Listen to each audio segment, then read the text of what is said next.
దేవాదాయ శాఖ assistant commissioner శాంతిపై suspension వేటు వేశారు అధికారులు. ఆదాయానికి మించి ఆస్తులు ఉన్నట్లుగా తేలడంతో అధికారులు ఈ నిర్ణయం తీసుకున్నారు. శాంతిని సస్పెండ్ చేస్తూ దేవాదాయ శాఖ కమిషనర్ కె రామచంద్రమోహన్ ఆదేశాలు జారీ చేశారు. ఈ నెల 6వ తేదీన శాంతి ఆదాయానికి మించి ఆస్తులు ఉన్నాయన్న సమాచారంతో అవినీతి నిరోధక శాఖ అధికారులు కేసు నమోదు చేసి 7వ తేదీన ఉదయం శాంతికి సంబంధించిన ఆస్తులపై 3 చోట్ల ఏకకాలంలో సోదాలు నిర్వహించారు. దాదాపుగా 1.37 కోట్ల రూపాయల మేర ఆదాయానికి మించి ఆస్తులు గుర్తించారు అధికారులు.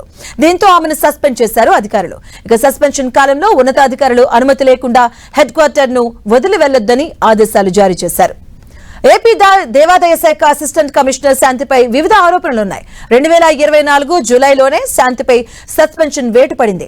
గత నెల 24న ఆమెపై ప్రభుత్వం సస్పెన్షన్ వేటు కాస్త తొలగించింది. ఇక పోస్టింగ్ కోసం వెయిట్ చేస్తూ ఉండగానే ఇంతలోనే ఆమెపై ఆదాయానికి మించిన ఆస్తుల కేసులో అరెస్ట్ అయ్యారు.